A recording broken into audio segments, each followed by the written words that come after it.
Bismillahirrahmanirrahim. Assalamualaikum warahmatullahi wabarakatuh. Alhamdulillah nahmaduhu wa nasta'inuhu wa nastaghfiruh. Na'udzu billahi min syururi anfusina min sayyiati a'malina. May yahdihillahu fala mudhillalah wa man yudlil fala hadiyalah. Asyhadu an la ilaha illallah wahdahu la syarikalah. Asyhadu anna Muhammadan abduhu wa rasuluh. Sallallahu alaihi wa ala alihi wa sahabatihi wa man tabi'ahum bi ihsanin ila yaumil qiyamah. Masyarul muslimin wal muslimat rahimani rahimakumullah. Alhamdulillah, kita bersyukur pada Allah Subhanahu wa taala pada kesempatan malam hari ini kita kembali dapat melanjutkan pelajaran kita dari fikih Al-Wajiz fi Fiqh Sunnah wal Kitabil Aziz, yang mana pada pertemuan malam hari ini kita kembali membahas tentang penyelenggaraan jenazah ya. Karena perkara ini juga perkara yang tentunya penting buat kita semua, karena menyelenggarakan jenazah ini ya kita tentunya sering melakukannya. Kita akan melakukannya, imma kita yang mengurus jenazah orang lain atau orang lain yang akan mengurus jenazah kita ya. Kayak ini juga penting kita untuk mempelajarinya kembali ya. Sehingga ketika kita mendengarkan informasi atau mendapatkan informasi ada saudara kita yang meninggal, maka kita artinya bisa segera untuk menyelenggarakannya ya, tanpa kita harus artinya menunggu siapa yang harus memandikan. Kalau kita tahu, maka kita segera yakni melaksanakannya. Pada pertemuan malam hari ini ya, kita lanjutkan kembali pada pembahasan yang terakhir adalah apabila orang itu telah meninggal, maka tentunya pembahasan yang terakhir kita bahas adalah bersegera untuk menyelesaikan hutang-hutangnya ya, tentunya diambil dari hartanya, meskipun misalkan hartanya harus habis karena melunasi hutang tersebut. Dan hadis tentang ini telah kita sampaikan. Kemudian yang selanjutnya adalah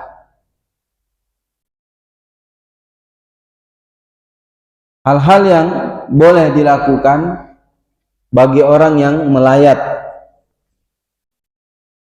jenazah ya, bagi orang yang melayat ya, orang yang meninggal dunia ya, dibolehkan bagi orang yang melayat tersebut untuk membuka wajah, yakni membuka penutup wajah. Karena tadi setelah jenazah itu sudah dipastikan meninggal, maka ditutup seluruh tubuhnya. Maka orang yang melayatnya boleh dia buka wajahnya, wajah si mayat tersebut. Dia boleh menciumnya, ya. dan boleh juga menangis, dan menangisnya itu tidak berlebihan dan dikasih batas 3 hari. Ya, 3 hari. Ya. Nah, mencium di sini tentunya ya kalau jenazahnya laki-laki tentu dicium oleh ya laki-laki atau wanita yang memang merupakan mahram dia. Ya.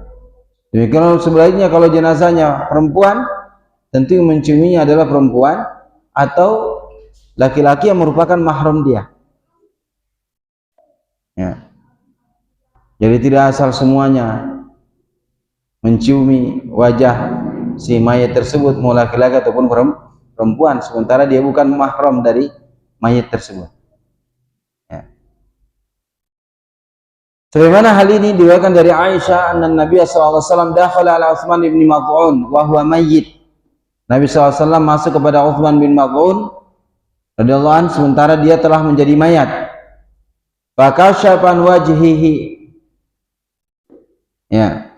Kemudian Nabi pun membuka wajahnya, membuka penutup wajah Utsman bin Maz'un radhiyallahu anhu, summa kabba alaihi. Lalu beliau pun merunduk begitu, faqabbalahu. Lalu beliau pun menciumnya. Wa baka, dan beliau pun menangis. Hatta ra'aitu ad-dumu'a tasilu ala wajnatihi. Hingga aku melihat air mata tersebut mengalir di kedua kelopak mata beliau. Ya. Ya, menangis pada saat ada yang meninggal itu hal yang biasa. Ya.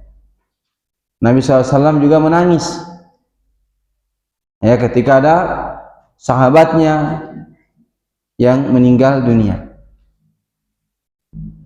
Dan itu hal yang biasa terjadi ya bagi orang yang menyaksikan jenazah tersebut, apalagi kalau dia merupakan kerabatnya, orang yang terdekatnya, mesti ada rasa sedih ya, karena sebenarnya dia juga akan mengalami yang seperti itu, tapi itulah fitrah manusia ya. Dari Abdullah bin Ja'far, anna Nabi SAW amhala ala Ja'far salasan ayatiyahum summa atahum faqala la tabuku ala akhi ba'dal yawm. Nabi SAW memberikan waktu kepada keluarga Ja'far 3 hari untuk menangis, tentunya untuk menangisi atas meninggalnya Ja'far ya bin Abi Thalib ya. Beliau kasih tengah waktu 3 hari ya. Ya, kemudian Nabi mendatangi mereka setelah 3 hari. Nabi datang kepada mereka, faqala la tabku ala akhi badal yaum. Jangan kalian menangisi saudaraku ini setelah hari ini, karena sudah cukup 3 hari. Jadi melayat itu, bertakziah itu dikasih waktu 3 hari ya. Boleh menangisi si mayit 3 hari. Nah, kata Nabi, la tabku alayya, la tabku ala akhi ba'dal yaum. Jangan kamu menangisi ya saudaraku setelah hari ini. Artinya dikasih batas Nabi 3 hari kalau mau menangis, dan itu bersedih ya, itu hal yang wajar ya. Namun menangis bukan menangis yang berlebihan, meraung-raung, kemudian mencakar-cakar wajahnya, merobek bajunya. Nah, ini namanya meratap, nampar-nampar pipi. Ada yang bersedih kemudian dia gundul kepalanya, ini termasuk meratap ya. Atau ada lagi dia bersedih, dia biarkan rambutnya panjang, tidak mau dia cukur, tapi biasanya dia cukur, tapi dia nggak cukur karena menunjukkan rasa sedih. Ini juga nggak boleh, ini termasuk meratap Ya, nanti insya Allah kita akan sebutkan hal-hal yang dilarang. Ya. Apa yang wajib dilakukan oleh kerabat tatkala dia mendengar, mendapatkan informasi atau dia mengetahui bahwa kerabatnya meninggal dunia?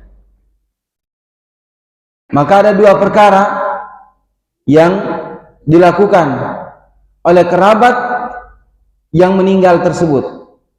Yang pertama adalah as-sabru war-ridha bil qadar. Harus bersabar dan ridha dengan ketentuan takdir.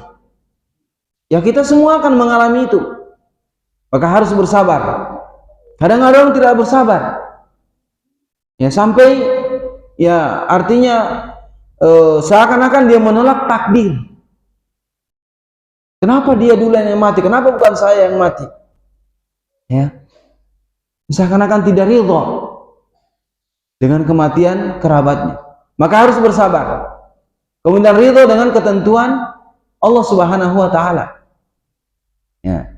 Dan Allah Subhanahu wa taala telah berfirman dalam surah Al-Baqarah ayat 155 sampai dengan 157, "Walanabluwannakum bisyai'in minal khaufi wal ju'i wa naqsin minal amwali wal anfusi wath thamarat wa basyiris sabirin." Sungguh kami akan menguji kalian dengan sesuatu ya berupa rasa takut, lapar, ya, kekurangan dari harta, ya, kekurangan kemudian jiwa dan juga buah-buahan. Wa basyiris sabirin, berikan kabar gembira kepada orang-orang yang bersabar. Kita ini akan diuji. Ya. Allah SWT akan menguji kita sedikit rasa takut. Kadang tidak apa-apa kita merasakan takut. Ya, kita diuji oleh Allah. Kita terkadang kita merasakan kok tiba-tiba kita merasakan takut terhadap sesuatu. Ingat, itu adalah ujian dari Allah Subhanahu wa taala. Atau diuji kita dengan rasa lapar. Terkadang mungkin tidak ada sesuatu yang bisa kita makan di rumah kita. Ya. Atau kekurangan harta. Dan kita tidak selamanya akan berharta. Ada saatnya Allah uji kita dengan kekurangan harta tersebut. Ya. Kemudian kekurangan harta, kekurangan jiwa, yakni meninggal. Ini ujian dari Allah Subhanahu wa taala.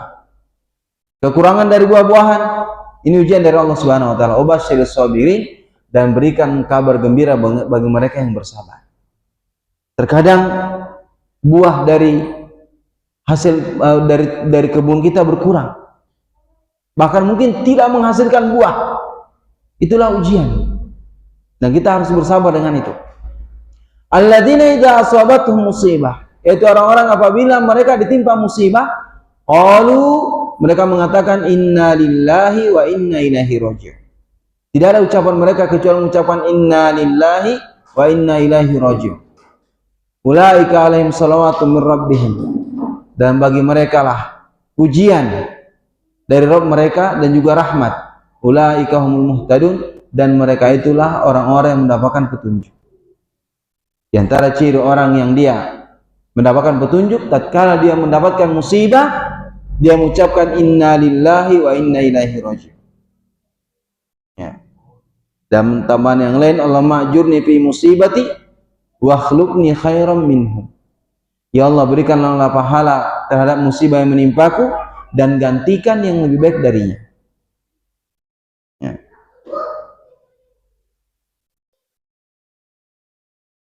Kemudian dari Anas bin Malik, Rasulullah SAW bersabda, "Marra Rasulullah SAW bimratin inda qabrin wa hiya tabki faqala laha." Rasulullah SAW melewat kepada seorang wanita, melewati seorang wanita inda qabrin, yang mana wanita ini berada di sisi kuburan. Wa hiya tabki, dan dia menangis. Faqala laha, lalu Nabi berkata kepada wanita ini, ittaqillah, bertakwalah kepada Allah, wasbiri, dan bersabarlah. Faqalat ilaika anni, lalu si wanita mengatakan ilaika anni, menjauh dariku. Dia nggak tahu kalau itu Rasulullah yang menegur dia. Ilaika anni, menjauh dariku. Fa innaka la tusab bi musibati, karena engkau tidak tertimpa seperti musibah yang menimpaku. Ya, bukan kami yang mengalami musibah itu. Ya. Qala wa lam ta'rifu, sementara wanita itu tidak tahu kalau itu adalah Nabi SAW. Faqila laha, lalu dikatakan kepada wanita tersebut, huwa Rasulullah, dia adalah Rasulullah. Fa akhadhaha mithlul maut, maka jadilah wanita ini seperti orang yang mati. Dia nggak bisa berbuat apa-apa. Ternyata yang menegur dia adalah Nabi SAW. Fa'atat baba Rasulullah SAW, lalu si wanita ini mendatangi pintu rumah Nabi SAW. Falam tajid indahu bawabin, dan dia tidak mendapati di sisi pintu Nabi itu penjaga pintu tersebut. Faqalat ya Rasulullah inni lam a'rifka, ya Rasulullah aku tidak mengetahui. Faqala Rasulullah SAW, inna sabra inda awalis sadmah, ya, sesungguhnya kesabaran itu ketika di awal tertimpa musibah. Ya, makanya ketika tertimpa musibah, kekurangan buah-buahan kah itu, kekurangan harta kah itu, kelaparan kah itu, maka ucapkan inna lillahi wa inna ilaihi raji'un. Musibah itu bukan cuma kematian, kekurangan buah-buahan, musim kemarau yang panjang, ini semua musibah, ujian. Maka kita harus mengucapkan inna lillahi wa inna ilaihi raji'un. Nah, kaum muslimin rahimani rahimakumullah, bersabar atas wafatnya anak-anak. Ya, kalau yang meninggal itu anak kita misalkan, maka dia mendapatkan pahala yang besar. Ya. Dari Abi Sa'id Al-Khudri, anna nisaa qulna lin Nabi sallallahu alaihi wasallam. Dari Abi Sa'id Al-Khudri radhiyallahu anhu, sesungguhnya para wanita berkata kepada Nabi sallallahu alaihi wasallam, "Ij'alana yauman." Ya Rasulullah, jadikan untuk kami satu hari, khususkan untuk kami satu hari. Fawa'adhuhunna, ya, untuk menasihati kami. Jadi para wanita meminta kepada Nabi untuk membuka semacam majlis khusus kaum wanita. Lalu Nabi menasihati mereka. Wa qala ayyuma imra'atin mata laha salasatu minal walad kanu laha hijaban minan nar. Kata Nabi SAW, siapa saja wanita yang ditinggal mati oleh 3 orang anaknya, kanu laha hijaban minan nar, maka 3 anak ini menjadi penghalang baginya dari neraka. Ini keutamaannya. Kalau ada anak kita meninggal 3 orang, kata Nabi SAW, maka anak ini akan menjadi penghalang api neraka baik buat orang tuanya. Ya, tapi jangan sengaja setelah ini bunuh anaknya 3 orang. Ya, kasih racun, minum obat nyamuk, baygon. Ya, jangan. Ini meninggal ya dengan artinya ketetapan Allah Subhanahu wa taala, memang ajalnya 3, tidak mesti berturut-turut. Ya. Yang jelas 3, maka itu menjadi penghalang bagi orang tuanya dari api neraka. Nah, qalat imra'atu, maka berkata seorang wanita, wasnani, ya Rasulullah, bagaimana kalau cuma 2 orang yang meninggal? Qala wasnani, 2 orang juga. Berarti 2 penghalang. Ya, kalau 1 tidak disebutkan. Ya, 2. Jadi kalau ada 2 juga penghalang dari api neraka. Yang meninggal itu 2 orang anak, penghalang dari api, dia adalah penghalang dari api neraka. Maka tidak usah, jangan sampai berlebihan. Ketika ada anaknya meninggal, anak saya ganteng, ini rambutnya geriting dan seterusnya, meninggal. Ya. Padahal ada keutamaan di balik itu, menjadi penghalang dari api neraka bagi orang tuanya. Ya, kalau bersedih wajar. Nabi SAW ketika anak beliau Ibrahim wafat, beliau menangis. Ya. Sampai air mata beliau itu mengalir. Lalu ditanya, Rasulullah, engkau menangis? Ya. Ya, innal qalba, sesungguhnya hati bersedih dan mata pun mengalirkan air mata. Wajar. Ketika ada yang meninggal, apalagi anak kecil, anak kita meninggal itu wajar kita bersedih. Ya, tapi ingat jangan berlebihan. Karena di balik matinya anak kecil itu ada hikmah, ada keutamaan yang besar di sana yang Allah Subhanahu wa taala inginkan buat kedua orang tuanya. Kemudian perkara yang kedua yang harus dilakukan bagi orang yang ditinggal mati oleh kerabatnya, yaitu al-istirja, yaitu mengucapkan inna lillahi wa inna ilaihi raji'un. Ya, inna lillahi wa inna ilaihi raji'un.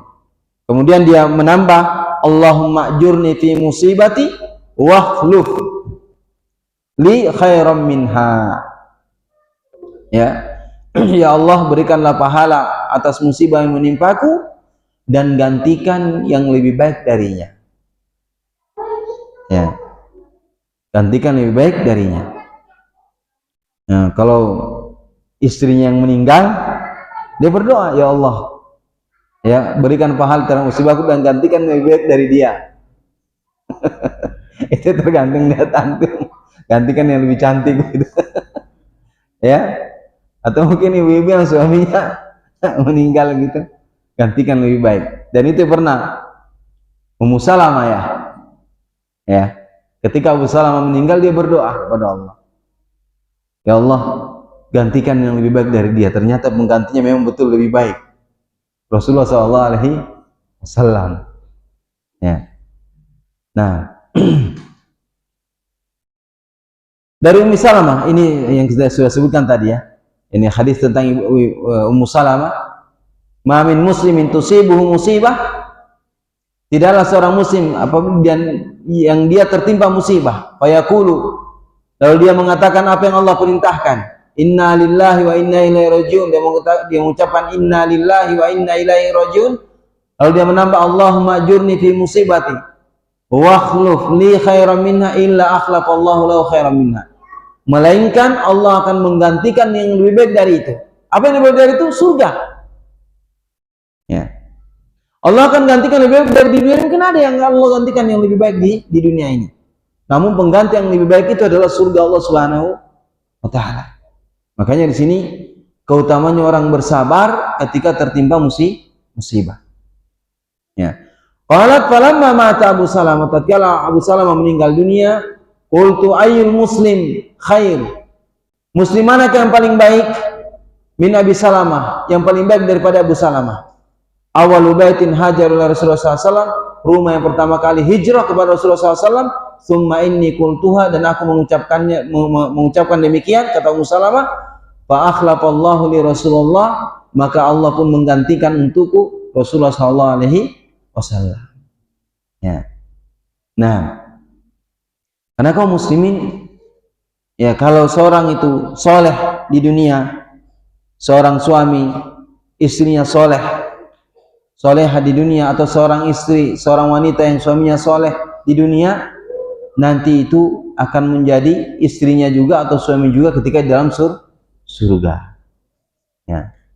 Kalau seorang yang, maka terkadang ada wanita itu dia tidak mau menikah lagi setelah suaminya meninggal, karena dia tahu suaminya ini orang soleh.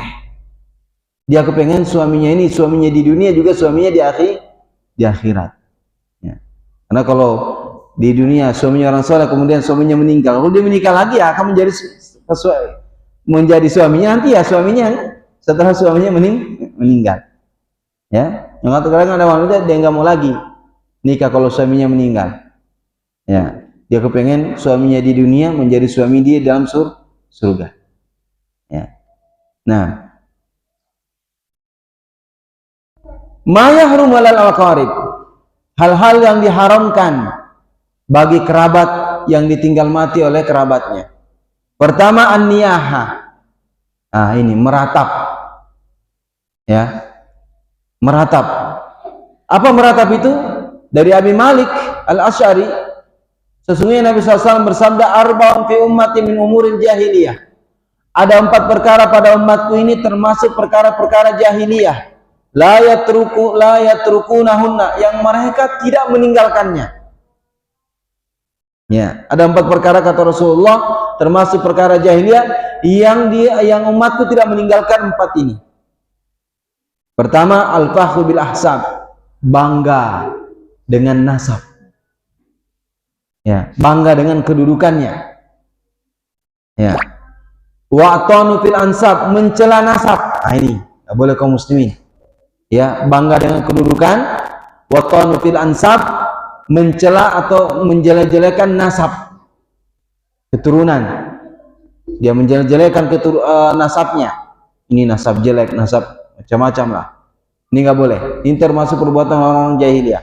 Wal istisqa bin nujum, meminta hujan dengan bintang-bintang. Ya. Masih ada nggak sekarang yang kayak gini? Ya, mempercayai turunnya hujan dengan adanya bintang ini, bintang itu. Ya. Waniyaha, dan meratap. Ya, ini meratap ini masih ada dilakukan oleh sebagian kaum muslimin. Ya. Dan Nabi SAW bersabda, an-naihatu idza lam tatub qabla mautiha tuqamu yaumal qiyamati 'alaiha sirbalun min qatiranin wa dir'un min jarabin. Ya. Orang yang meratap, di sini dia menyebutkan an-naihah itu bentuknya muannas. Karena biasanya yang banyak meratapi kematian itu adalah perempuan. Ya. Yang banyak meratap itu biasanya perempuan. Makanya di sini Nabi menyebutkan bentuk muannas. An-naihatu, wanita yang meratap, idza lam tatub, jika dia tidak bertobat qabla mautiha, sebelum dia meninggal, tuqamu yaumal qiyamati, akan dibangkitkan pada hari kiamat, wa 'alaiha sirbalun min qatiran, dan padanya diberikan pakaian dari ter yang panas. Apa itu? Cairan yang timah yang panas. Ya. Wa dir'un min jarabin, ya, dan juga baju besi dari api atau dari semacam timah begitu yang panas dari neraka. Dipakaikan itu. Ini bahayanya kalau meratap. Kenapa perempuan yang disebut? Karena memang yang banyak meratapi itu adalah perempuan. Coba lihat kalau perempuan ikut ke kuburan. Ya. Makanya Nabi itu melarang wanita itu, ya, pernah Nabi melarang keras, dan juga larangan yang berikutnya beliau tidak keras dalam larangannya, tapi Nabi pernah melarang wanita datang ke kuburan ketika baru ada yang meninggal, dia datang ke kuburan. Karena terkadang mereka ini nangisnya kemudian sampai mencium-cium tanah kuburan, sampai berguling-guling di atas kuburan itu. Dan itu ada yang terjadi begitu. Makanya kenapa wanita itu dilarang.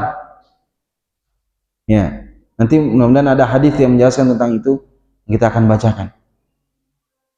Nah, jadi pakaikan, ya, pakaian yang panas dari neraka. Bukan berarti laki-laki juga nggak ada yang kayak gitu, ada juga laki-laki. Tapi banyaknya perempuan. Ya, karena perempuan ini lemah. Ya. Nah, kemudian yang berikutnya yang tidak boleh dilakukan oleh kerabat mayit adalah darbul khudud wa syaqqul juyub, memukul, menampar-nampar pipi, kemudian merobek baju, merobek sakunya. Ya, qala Nabi SAW, laisa minna man latamal khudud, tidak termasuk dari golongan kami orang yang menampar pipi. Ya, wa syaqqal juyub, dan merobek-robek saku, wada bidawal jahiliyah, dan memanggil dengan panggilan-panggilan jahiliyah. Ya. Ini dilarang oleh Nabi SAW. Ya, ketika ada yang tertimpa musibah, memang mungkin terkadang musibah itu berat kita untuk memikulnya. Ya.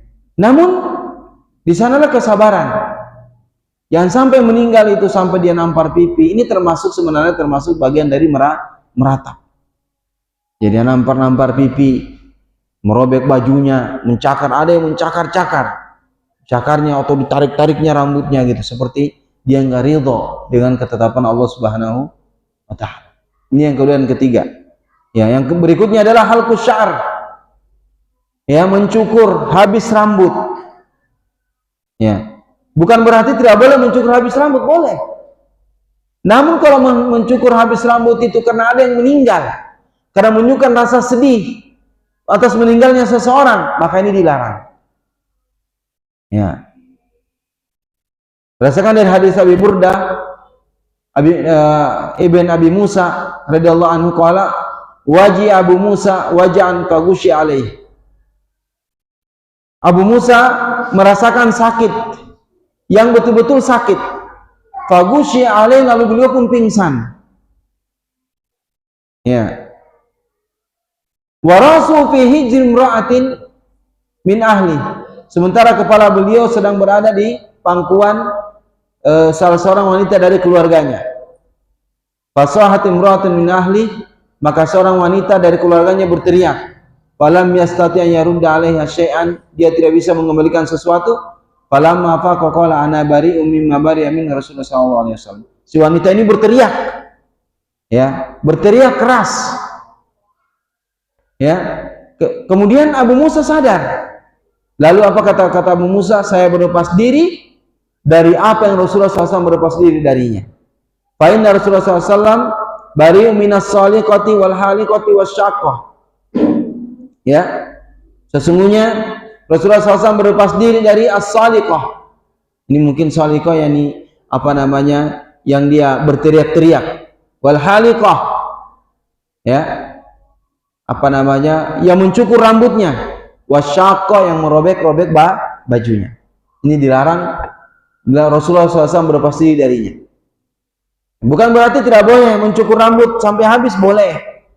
Tapi mencukur rambut yang dilarang di sini adalah mencukur habis rambut yang kaitannya dengan kematian seseorang. Ya. Yang berkaitan dengan kematian seseorang.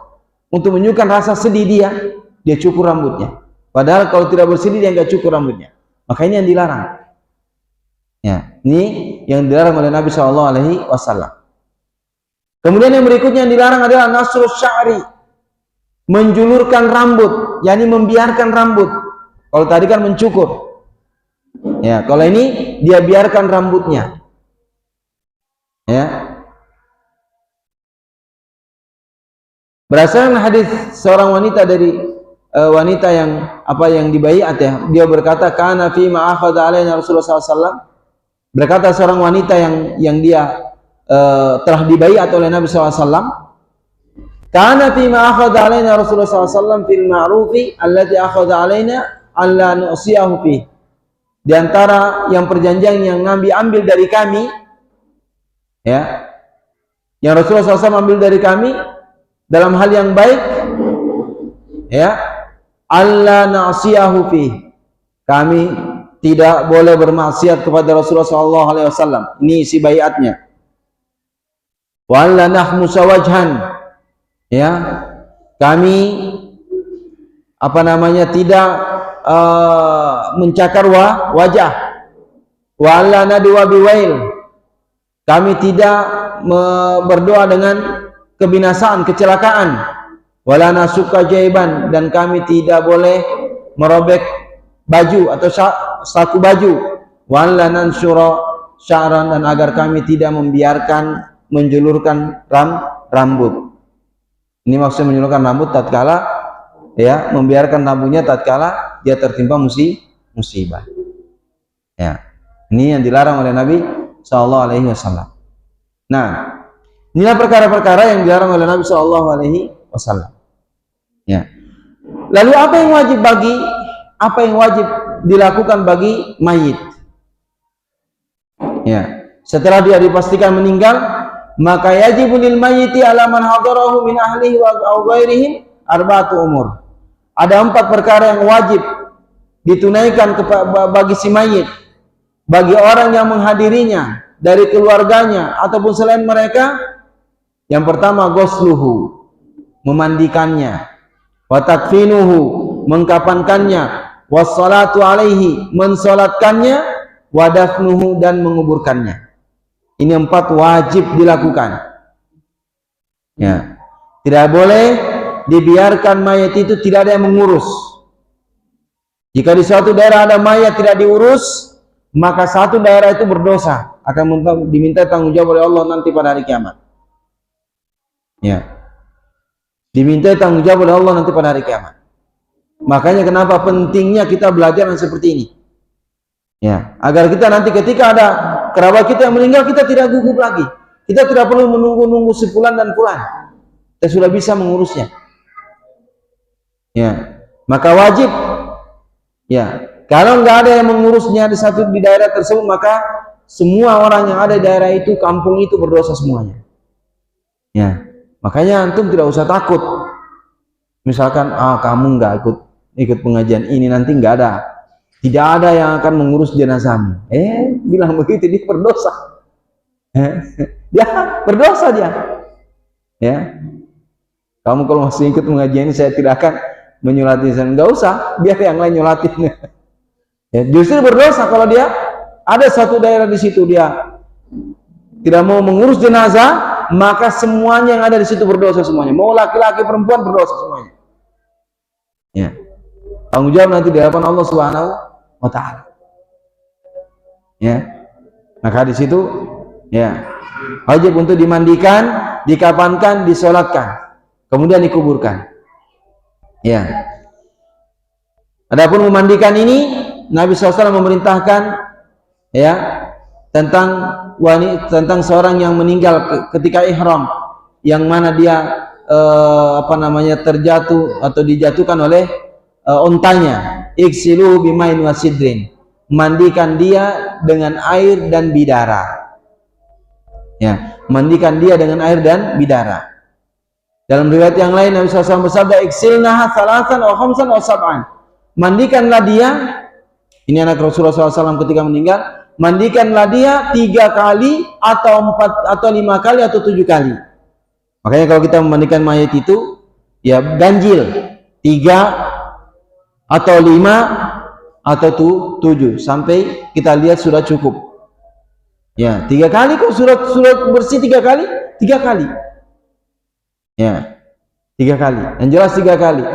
Terhitung itu satu kali memandikan. Apabila semuanya satu jasad sudah kita basuh, maka itu merupakan mandi yang pertama. Ya, semua badannya sudah kita sirami air depan belakangnya, maka itu sudah dihitung 1 kali memandikan. Maka diulang lagi yang keduanya, kemudian yang ketiga kali. Sampai nanti kalau memang belum bersih 5 kali, kalau belum bersih juga 7 kali. Yang jelas ganjil. Ya. Nah, ya karena sudah masuk waktu Isya, kita cukupkan sampai di sini. Ya, kita baru yang pertama memandikan. Insya Allah kita lanjutkan pada pertemuan berikutnya, masih memandikan juga. Nah, ini mungkin yang bisa kita bahas pada kesempatan malam hari ini. Yang mudah-mudahan nanti kita bisa mempraktekannya lagi. Meskipun kemarin sudah ada yang praktek langsung ya, ada yang meninggal langsung praktek langsung. Itu yang paling bagus, karena ternyata beda kalau kita praktek dengan orang hidup dengan orang yang mati betul-betul meninggal. Itu beda, mesti saling ya, itu ada yang seperti itu ya. Yang bagusnya langsung praktek sama yang sudah meninggal ya. Ya, itu lebih bagus. Ya. Ini yang bisa kita pelajari. Insyaallah wassalamualaikum warahmatullahi wabarakatuh. Subhanakallah bihamdik, asyhadu an la ilaha illa anta astaghfiruka wa atubu ilaik. Wassalamualaikum warahmatullahi wabarakatuh.